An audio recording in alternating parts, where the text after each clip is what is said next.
véracité à notre présentation. Donc, aujourd'hui, nous savons que vous êtes dans une situation plutôt difficile, vous faites face à des enjeux, et nous sommes ici aujourd'hui pour vous apporter une solution qui sera, selon nous, adaptée à vos besoins et qui vous conviendra, nous l'espérons grandement. Donc, sans plus tarder, je vous présente les membres de mon équipe. Donc, ici, à ma gauche, Ariane Lepage-Savard, et à ma droite, M. Jonathan Blais, ainsi que moi-même, Mélissa Rochette. Donc, à l'agenda aujourd'hui, tout d'abord, nous allons vous exposer notre mandat, ainsi qu'une analyse interne et externe de votre société. Par la suite, nous allons analyser les principaux enjeux que nous avons détectés selon les documents que vous nous avez remis. Ensuite, nous allons vous parler d'une implantation de ce que nous avons élaboré, ainsi que de l'échéancier du suivi et une brève conclusion en y apportant certains éléments supplémentaires que nous avons jugés pertinents. Donc, pour ce qui est du mandat, nous avons fait une analyse des enjeux les plus importants de votre entreprise. Donc, nous en avons ciblé deux que nous jugeons plus importants d'aborder en détail. Donc, tout d'abord, l'expansion. Ensuite, nous allons aborder l'achat du nouveau brevet. Donc, nous allons commencer par l'analyse FFOM, donc les forces, faiblesses, opportunités, menaces que fait face votre entreprise.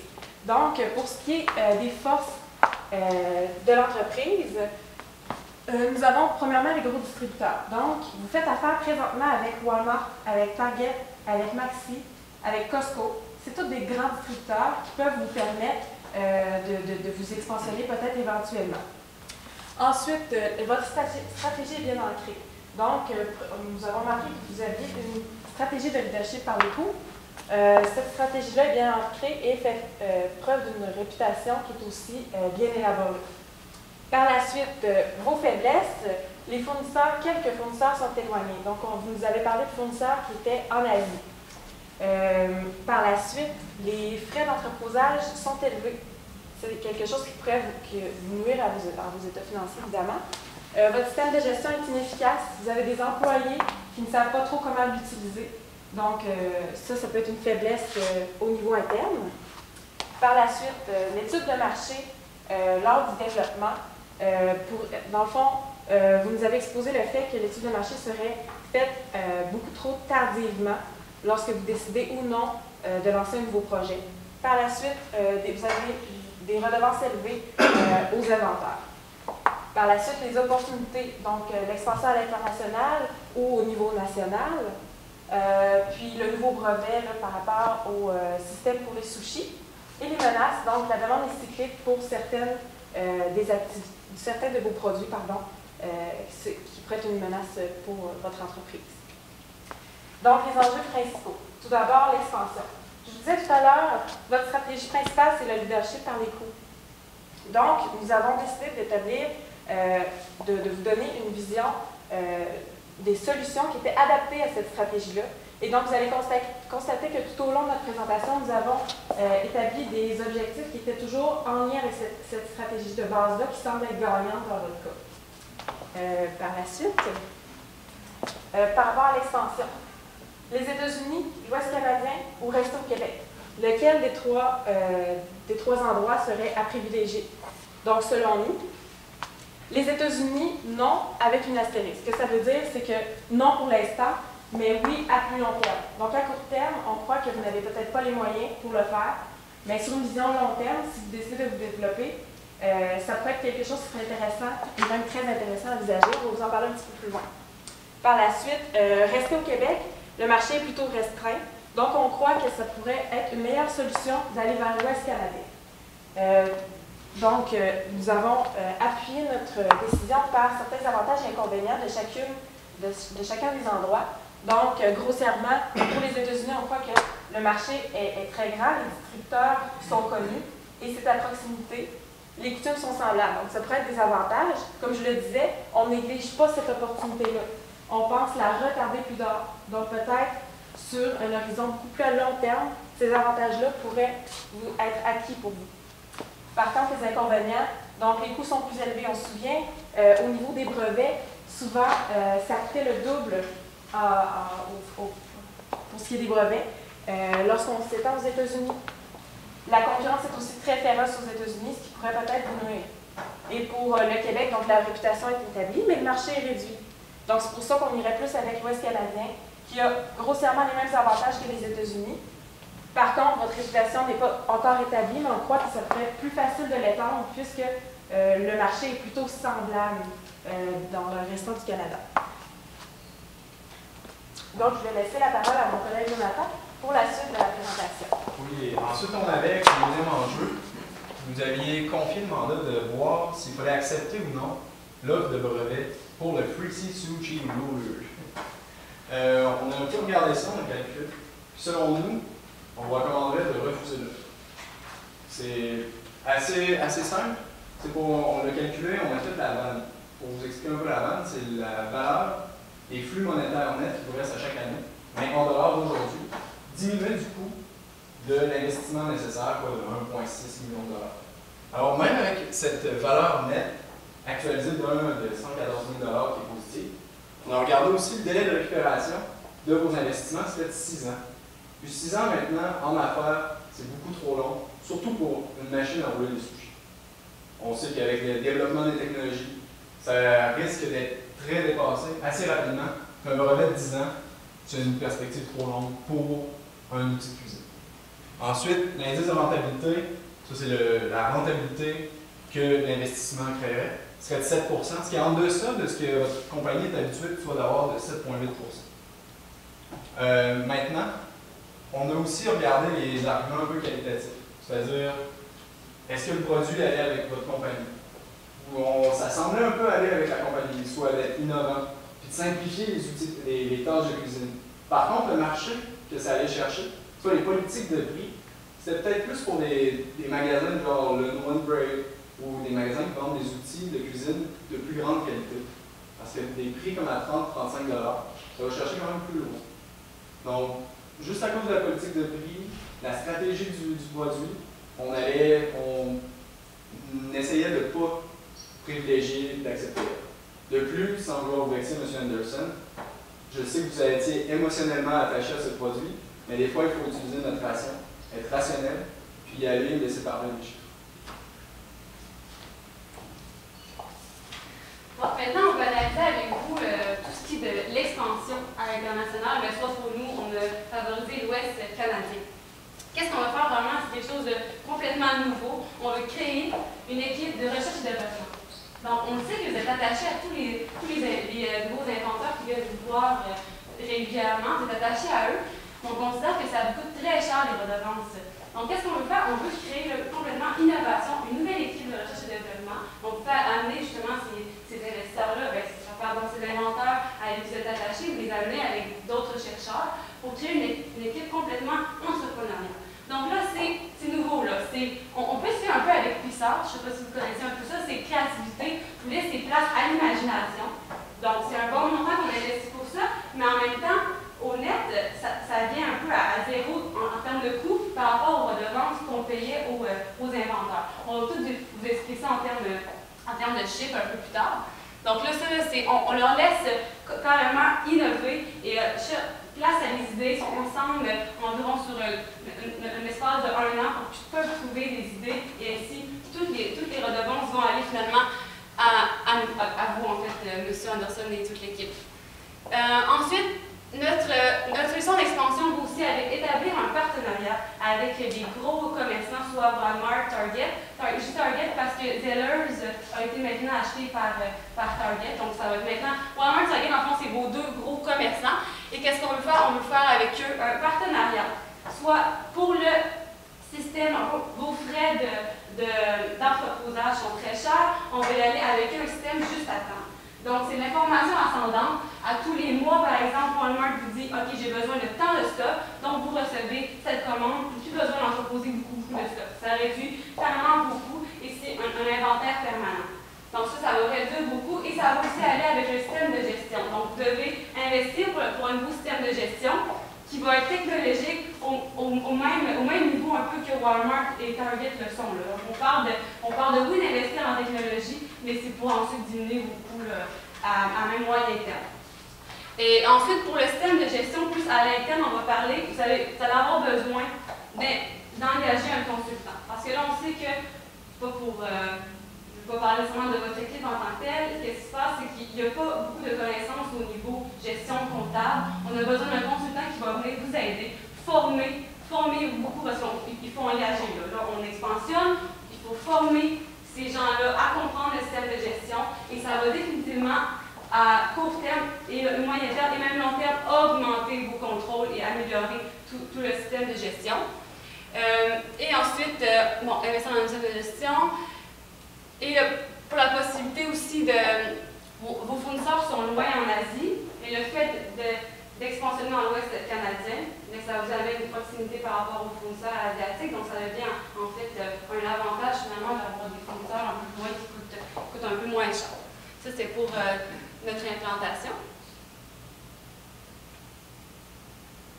Bon, ben les avantages, une réputation établie, puisque dans le fond, vous êtes déjà avec Walmart et Target et ainsi de suite, Canadian Tire, donc ils vous connaissent déjà, c'est plus facile pour commencer la réputation, même si vos produits ne sont pas connus dans l'Ouest canadien.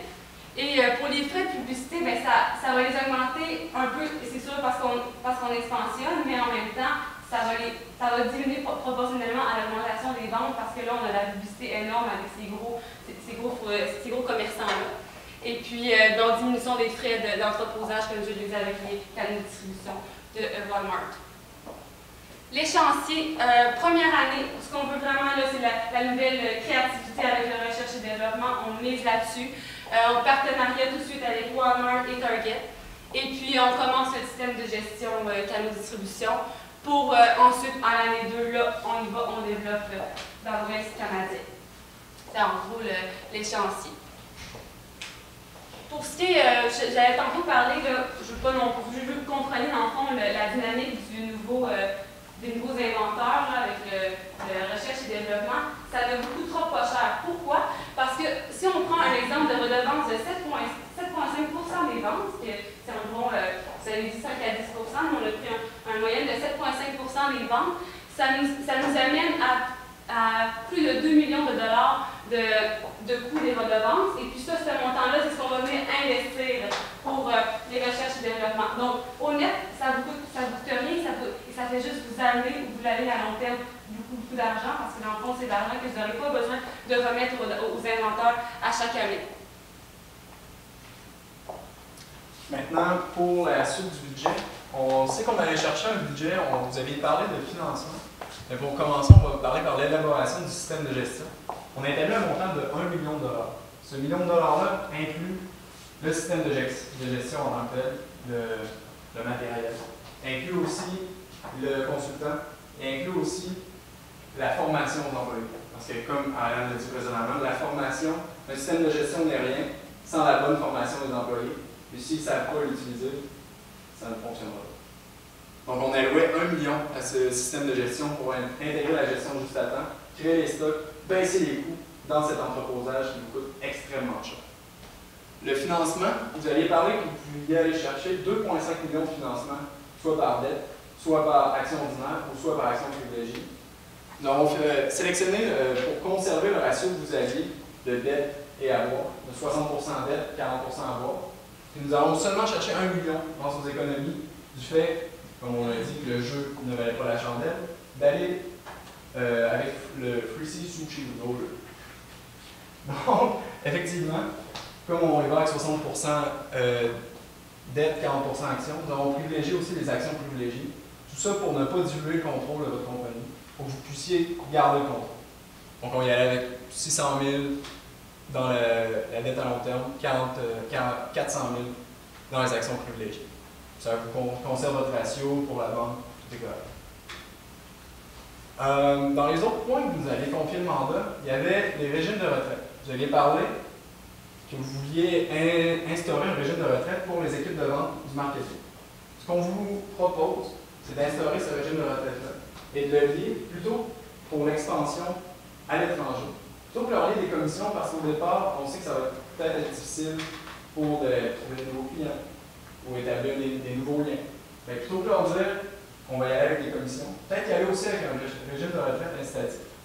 Par contre, ce régime de retraite-là, et ce point est très important, devra être à cotisation déterminée. À cotisation déterminée, pourquoi? Parce que si on suit les enjeux principalement d'actualité ces jours-ci, Air Canada, Papier White Birch, sont deux sociétés qui sont en train de renégocier leur fonds de retraite parce que ça coûte extrêmement cher, parce que c'est des fonds de retraite à prestation déterminée et que c'est l'employeur qui doit assumer les risques de tous ces employés qui partent à la retraite maintenant. En choisissant la cotisation déterminée, vous avez la simplicité d'esprit de ne pas avoir à assumer tous ces risques financiers. Ensuite, en les liant à l'équipe marketing, vous pourrez les motiver, ce qui est très bien. Vous pourrez aussi les garder à long terme, parce qu'on sait que d'un bon vendeur, ça vaut cher. Un employé qui est très bien formé, qui aime la compagnie, qui aime ses patrons, ça n'en peut plus. Donc, ensuite, comme autre sujet, on avait vu aussi que vous nous posiez des questions sur les choix comptables pour les provisions de garantie. On sait que votre femme prenait des provisions un peu plus grandes, comme quoi ça pouvait facilement reporter l'impôt. Il va falloir faire attention maintenant que vos états financiers seront vérifiés par les vérificateurs. Ces choix comptables pourront être remis en question.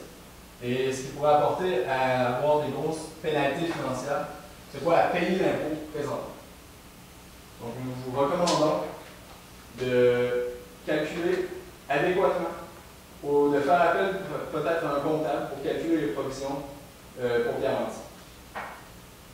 Donc, finalement, pour revenir un peu sur toute notre stratégie, nous avons dit que nous suggérions à court terme une expansion vers le marché nord-américain, mais sur le marché canadien-ouest.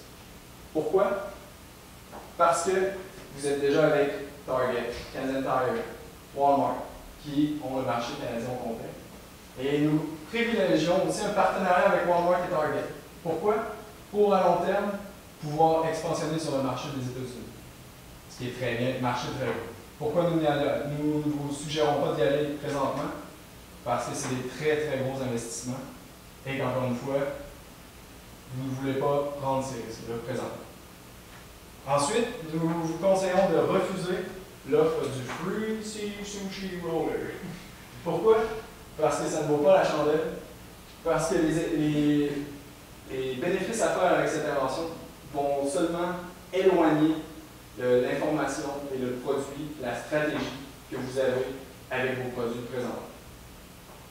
Et finalement, nous vous avons suggéré de prendre les régimes de retraite à cotisation déterminée et d'engager peut-être un consultant comptable pour revoir vos choix comptables en ce qui a trait à la provision. Donc, nous demeurons disponibles pour la période de questions qui suivra. Merci beaucoup. Merci.